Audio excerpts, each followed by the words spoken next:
The narrative building happened before who won, who lost, as to 6-0 and this and that, how many aircraft lost. That narrative was built somewhere else.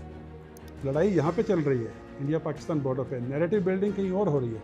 Because if India is declared a winner, that means Indian weapon systems, Russian weapon systems, French weapon systems are better than Chinese, Turkish or Western bloc weapon systems. The third world countries who are the net buyers of the defense equipment, all the orders will come to this bloc. वो जो weapons lobby है, they are setting a narrative as to who lost how many aircrafts. Now it is almost confirmed that our aircrafts have also fallen. Do you think there is also a lesson to learn from it? When we go to war, the losses will happen. We are not going to a 5-star for a dinner. Information warfare is another one, where we don't only have to win on the borders, we have to win. But do you think this time it was a little weak, the information warfare? See, information warfare, like Pakistan has a full organization called DGISPR, whereas in India we do it in bits and pieces. There is a need, because today you may win at the border, but in social media or on media, someone might paint you as loser. We won on field, but I think our communication was weak this time. Is it? We won on field, and only thing is that victory needed to be told to everyone on the international arena and platform. Because opponent may not have won on field, but here he is equal. He is also trying to throw in disinformation and misinformation. We need to win here also. On 10th of May, when we struck 11 air bases with impunity, with perfection and with precision, not a single missile of ours could be intercepted by Pakistani air defense. That is victory. When not a single aircraft of Pakistan Air Force could fly out and intercept our projectiles, that is victory. When Pakistan at 3:35 on 10th of May, their DGMO called up our DGMO and requests, literally begging for a ceasefire, now that is victory. When they go running to America or to Saudi Arabia asking for mediation and ceasefire, now that is victory. When we say that we don't want a third-party mediation as a policy, it's a bilateral issue, we will resolve it bilaterally. So historically, we have been doing that. That is victory. General Dhillon, thank you for talking to ANI. Your book on Operation Sindoor has come now. Give us a brief about Operation Sindoor, which is mentioned in the book and which is not in public domain and area of interest for public here, please. Thank you, Mr. Naveen, and good day to you and your viewers. Operation Sindoor, the untold story of India's deep strikes inside Pakistan, is the book which has just come out. And book covers the aspects which were not highlighted by the media during this 4-day war. It starts from partition, build-up of the problem, going up to Pulwama, and then from Pulwama to Pahalgam, 2 milestones. And why Pulwama we could kill the terrorists within 100 hours, and why Pahalgam, Operation Mahadev, happened after so long. All those aspects have been covered. And then basically the book picks up from 22nd April 2025 when Pahalgam happened. Can you give us some sense of that? Yeah. So after that, when nation wanted to retaliate, nation wanted to take action as a response to Pahalgam. So a lot of synergy happened in those 15 days till on 6th of May night we went in. A lot of intelligence gathering happened, a lot of intelligence corroboration happened. Selection of targets, how the targets, these 9 terror targets, how they were selected. There are a lot of details about that. What was the layout, the structure of the targets. And then once the targets are selected, the best weapon system, like if you've seen in that Masjid Subhanallah in Bahawalpur, the weapon used perforated the roof, perforated the floor, and then went into the basement and exploded. So that type of accurate intelligence gathering, then the weapon matching to the target, that happened. And there afterwards, the air defense. See, two nuclear powers came to war for the first time in the history. A 4-day war took place between 2 nuclear powers. Not a single soldier or a single tank or a single gun crossed the international boundary or a line of control. So this is a new phase of the warfare which we are facing, which we are seeing, and so all these aspects have been covered. And how the integration of air defense, I laid a lot of stress on this because people saw on the TV screens, courtesy the media, how the drones and the missiles were intercepted. But what they did not know, the untold story is, How the starting from Zu-23 gun or a Shilka or a L-70 going right up to SAM and MR-SAM and then going to S-400. How from the lowest air defense weapon to the highest air defense weapon, how they all were integrated. Someone has to detect a enemy target, someone has to designate it, tell the weapon system to engage it and destroy it. So this whole network, how it got integrated, some vintage weapons, some old weapon systems, some newest technology. So that is what has been explained in detail. In addition, the line of control. A lot of media coverage happened on the international boundary, whatever happened. Line of control, media somehow did not cover very well, but very hard fought skirmishes or intense battles happened on the line of control. Okay, they were little underreported, right? They were little underreported because of the far-flung areas, because of the remoteness of the area, because of the coverage and the number of people who wanted to cover it, away from the roadheads. So that complete chapter on the line of control is absolutely the untold story. And then comes who won, who lost, who called the ceasefire. So who won actually? So read the book. Give us some sense of your who book. won, who lost is, I'll give you an analogy of like a lot of people, the narrative building happened before who won, who lost, as to 6-0 and this and that, how many aircrafts lost. That narrative was built somewhere else. Now we are a cricket-loving country. When we go to war, the losses will happen. We are not going to a 5-star for a dinner. We will have the losses, both sides will have the losses. Second World War, both sides had the losses, but who won? In a 50-over match, team playing first scores 250 runs, both openers score a century and no wicket lost. Team playing second scores 251 runs with loss of 9 wickets. No one scores even 50. Who won? It's the end game, it's the finish line which decides who won. On 10th of May, when we struck 11 air bases with impunity, with perfection and with precision, not a single missile of ours could be intercepted by Pakistani air defense. That is victory. When not a single aircraft of Pakistan Air Force could fly out and intercept our projectiles, that is victory. When Pakistan at 3:35 on 10th of May, their DGMO calls up our DGMO and requests, literally begging for a ceasefire, now that is victory. When they go running to America or to Saudi Arabia asking for mediation and ceasefire, now that is victory. When we say that we don't want a third-party mediation as a policy, it's a bilateral issue, we will resolve it bilaterally. So historically, we have been doing that. That is victory. Now, there are various parameters which have been defined. Then comes the battle of narratives. लड़ाई यहाँ पे चल रही है, India Pakistan border पे, narrative building कहीं और हो रही है. Because if India is declared a winner, that means Indian weapon systems, Russian weapon systems, French weapon systems are better than Chinese, Turkish or Western bloc weapon system. The third world countries who are the net buyers of the defense equipment, all the orders will come to this bloc. So यहाँ this पे is also another game which was played. Yeah, यहाँ पे कौन जीता कौन हारा जरूरी नहीं है, लेकिन वो जो weapons lobby है, they are setting a narrative as to who lost how many aircrafts. So that is where the game was being played somewhere else. So narratives have been shattered. I've devoted one full chapter on the battle of narratives. So this is book even more interesting. Yeah, this is just one example I'm giving. And then calling of the book is second point is book is as updated as up to 18th of August. Okay. The list which Pakistan by mistake put on the media of their people who were given posthumous awards on 14th of August, their Independence Day, 138 names, that is part of the book. And suddenly they removed it when now if 138 soldiers and officers have been given a gallantry award as Shaheed for this Operation Sindoor, that you can imagine if 138 are being honored with an award, how many would have been the actual casualties? This decides who won. So there are enough in the book for a reader to understand who won, who lost.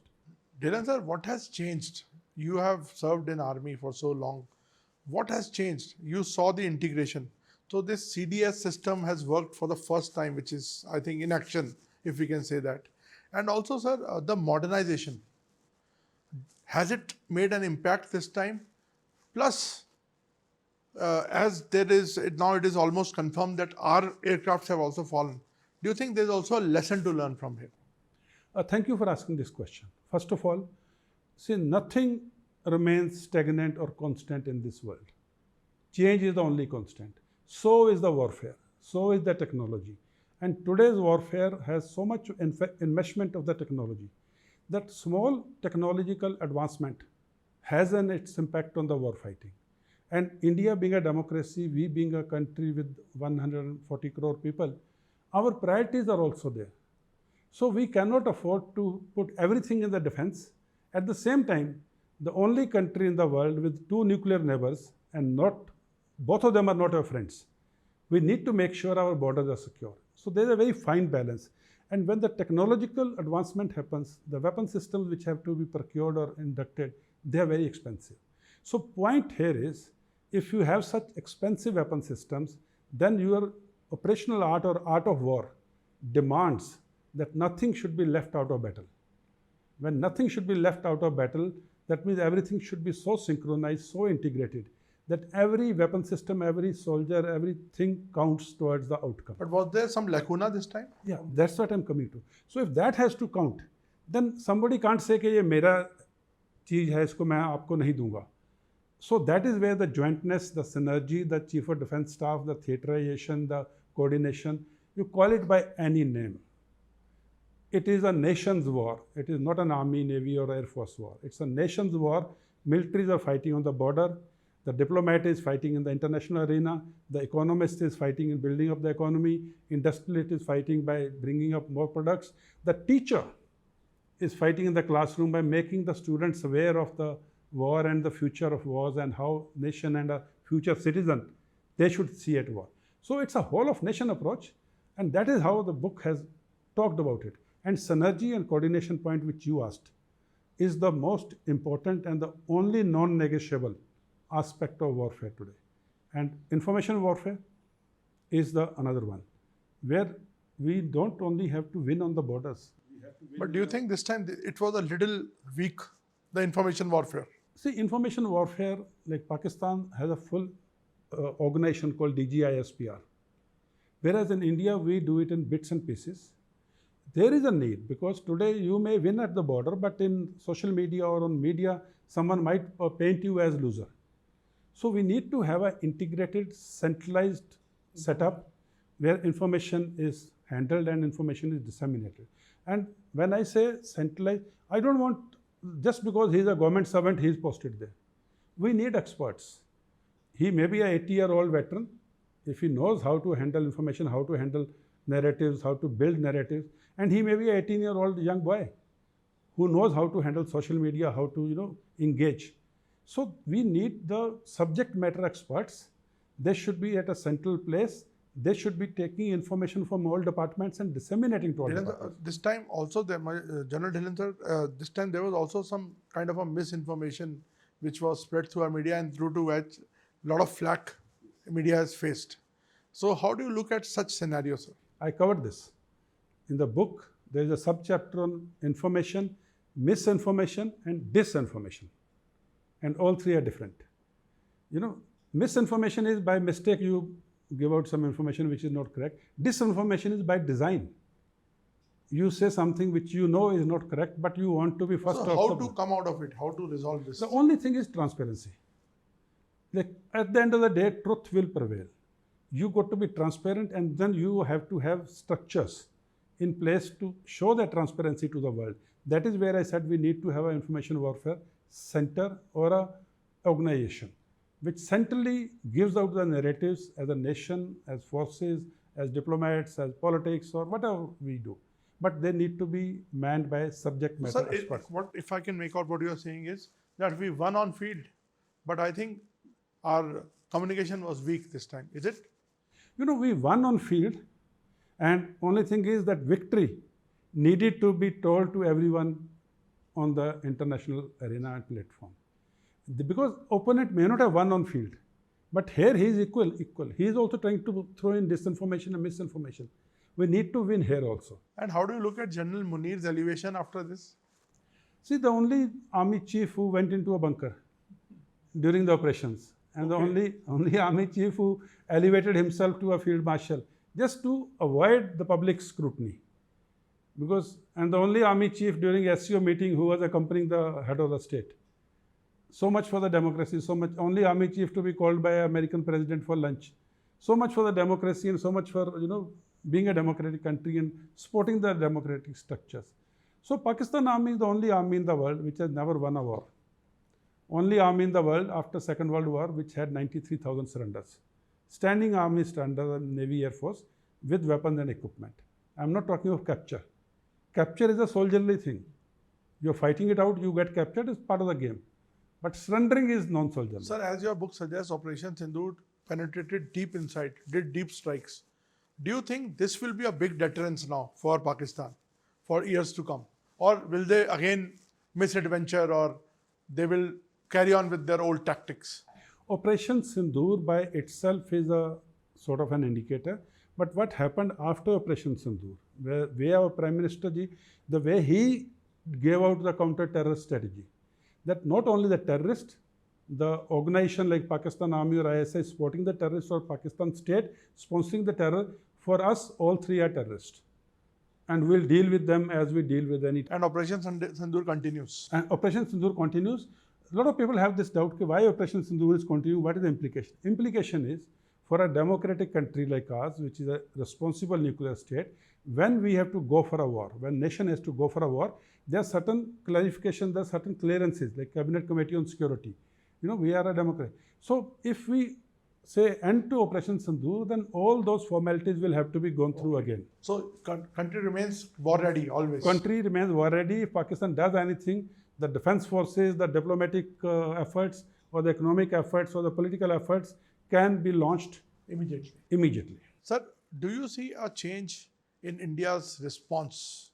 Because we have seen attacks in the past and we have not responded appropriately, what I can say. In fact, in the hindsight, we can easily say that. Do you think this response was required and the response was apt? Response was required every time, and response was apt this time. But more importantly, this time, we are the fourth largest economy, going to be third. We are 1/6 of the world's population, by extension 1/6 of the world's market. We are the biggest democracy. We are a military might. Now, when we do something now, people want question. If we are not an economy as we are booming now, if we are not a market as we are booming now, if we are not a democracy, people would have questioned us.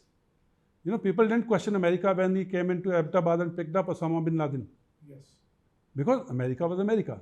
Now, when we go and hit 9 terror targets as a response to Pahalgam, no one questions us, because now we are a new India. So it is important to tell your point, but the other person understands your point better if we have a gun in hand. So, General Dhillon, will this remain a big doctrine for India now in future? See, all strategies, all doctrines keep evolving. Okay. What we have taken on ourselves as of now as a counter-terror strategy, which is part of the last chapter and the way forward. With the newer things coming in, with newer ways coming in, the way Pakistan behaves or otherwise, we need to keep evolving. But as of today, the counter-terror strategy which we have is apt and absolutely to the point. General Dhillon, you have served in the forces so long. Will it be a right thing to say that India has now graduated after this Operation Sindoor? We have not done anything like this in the past. This is the first ever which India has done. I will say India has arrived. We are here and we are here to stay. We have to be counted. We have to be taken note of. We are not India of yesterday. We are India of tomorrow. And anyone who wants to do business with us, like I said, we are 1/6 of the world. We are the rising economy. They have to take note of us. They have to make sure that they note our presence. And they align with us. They realign with us. So there are no permanent friends or enemies, there are permanent interests. And interest is always with the person who is strong, who is economically strong, who is politically strong, who is militarily strong, and who is democratically strong. And we are all there. Sir, taking a soldier to a diplomatic path now, little bit, what we saw recently, today we saw a tweet from Trump softening his position. We saw Prime Minister Modi with Xi Jinping and with Russia. But can we trust China, sir, ever? Because what we saw in Operation Sindoor also, during Operation Sindoor also, a lot of Chinese weapons were used. I have learned from a lot of Western sources also that even the intelligence was shared.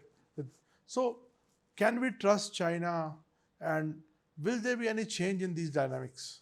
See, first of all, in today's world affairs, diplomacy, economy, trade, military, policies, democracies, non-democracy, they all have got so intertwined, personalities, that if you don't like someone as individual, you as a state, you stop having the relationships with them as good as. Otherwise, the foreign policy was always a long-term approach. Now, talking about China, see, after the trade war, if I can use that word, after this tariff war and all that, there are new realignments. SCO, which just happened, showed us that. You talked about Russia, China and India. SCO is 43% of world's population. SCO has got 4 nuclear powers, that includes Pakistan. SCO has got 3 major poles of the world, Russia, China, India. And SCO is 25% of world's global economy. So these realignments we can't ignore, and these realignments were hastened by the tariff things. And the point which you asked, can we trust China? These realignments, are they fundamentally strong? Are they long-term? This is what is need to be seen. Because China and Pakistan are allies. It has been proved, it was told by the Deputy Chief of Army Staff that China was supplying real-time intelligence to Pakistan. Now, Pakistan having bought Chinese weapon is one thing. But during the war, assisting a particular side is as good as, aligning with that side. Right. And now to realign, again I will use the word, the realignments are fundamentally strong. Are they there? And today we are in a situation in the world affairs where the policy uncertainty is the name of the game. Right. The policy uncertainties yesterday's friends can be today's enemies, and today's enemies can be tomorrow's. Yesterday's Trump is much better Trump today. Literally, what was he on 4th of September, and when we are talking on 6th of September, there is a sea change. A sea change. And it may change again. It may change again. So who can, other day I was on some discussion. So it's an erratic world now. Yes, I said, who can tell me today that after 10 days, will the tariff come down to 10% or they'll go up to 75%? Right. If this is the uncertainty in the policy, then I'm afraid this is not the foreign policy which, as a long-term players or long-term allies or long-term friends, we should be looking at. And talking about India per se, in the Indian Ocean, India-Pacific subcontinent or South Asian subcontinent, with China and Russia in the near vicinity, India cannot be ignored. And the best thing is, whatever Mr. Trump might do, the strategic community in USA, they understand the importance, the relevance and primacy of India in this region. I think that is the reason for the climb down, maybe. Absolutely, because, जिसको हम कहते हैं ना impatient होके या personal outburst, they are different than long-term strategic view. For the strategic community in USA is very clear who is the best natural ally in this region. And who can counter with China? Because ultimately it will remain China versus USA. Yes, it will remain. And then, emergence of new poles. We have seen Soviet Union, USA as bipolar world. Then we saw unipolar world after collapse of Soviet Union. Then we saw Russia emerging again, China emerging on the quiet, and India emerging. Right. So now it's a multipolar world. Right. We need to see the realignments, and the policy uncertainties must change to policy certainties. So that is where the... Sir, you have very less time. My last question. Hindi में पूछना चाहूँगा, तो अब आपको क्या लगता है कि क्या भारत का अराइवल हो गया अपने आप का, क्योंकि एक डिफरेंट स्टाइल रहा है बात करने का. इनफैक्ट कई लोग आपको कंपेयर करते हैं सनी देओल से. आप बुलेट वगैरह पे आपके ट्वीट्स वगैरह देखे हैं, तो थोड़ा सा अगर आप अपनी हिंदी में और आर्मी वाले पार्लांस में बात बताएंगे, क्या है ऑपरेशन सिंदूर, क्या इसका इम्प्लीकेशन है? सिर्फ एक ही सवाल है ये. हाँ, और क्या भारत का अराइवल हो गया जैसा आपने हमारे इंटरव्यू में कहा? बिल्कुल, देखिए, Bharat as a nation, as a force to reckon with, जो एक देश की हमारे सशक्तिकरण, जो हमारी शक्ति है, चाहे वो मिलिट्री शक्ति है, चाहे वो पॉलिटिकल विल है, चाहे वो इकोनॉमिक शक्ति है, चाहे वो डिप्लोमेटिक शक्ति है, ये सब का जो मिश्रण है, वी हैव अराइव्ड, हम पहुंच चुके हैं अपने मुकाम पे. और उस मुकाम पे दुनिया हमारे को सिर्फ ऐसे ऊपर आंख उठाकर देखेगी, नीचे नहीं देखेगी. वो दिन गए. और दूसरी रही बात, भारत एक शांति प्रिय देश है, 5000 साल पुरानी सभ्यता के वंशज हैं हम, मैं हमेशा कहता हूँ। और 5000 साल पुरानी सभ्यता में हमने पहले किसी के ऊपर हमला नहीं किया। लेकिन शांति प्रिय होने का मतलब ये नहीं है कि कमज़ोर होना। हम बातचीत से बात हल करना चाहते हैं, लेकिन बातचीत से बात अच्छे से हल हो जाती है अगर आपके हाथ में लठ हो तो वो जो लठ है वो बहुत ज़रूरी है। तो लठ है भारत के हाथ में? बिल्कुल, मिलिट्री माइट ने प्रूव किया ऑपरेशन सिंदूर में कि लठ है ही नहीं, तगड़ा लठ है। एंड आगे वो लठ और भी मजबूत होने वाला है। सो आपने हिंदी में सवाल पूछा तो उसका हिंदी में जवाब ये था। Thank you so much sir. Thank you mister, thank you very much, thank you and जय हिंद।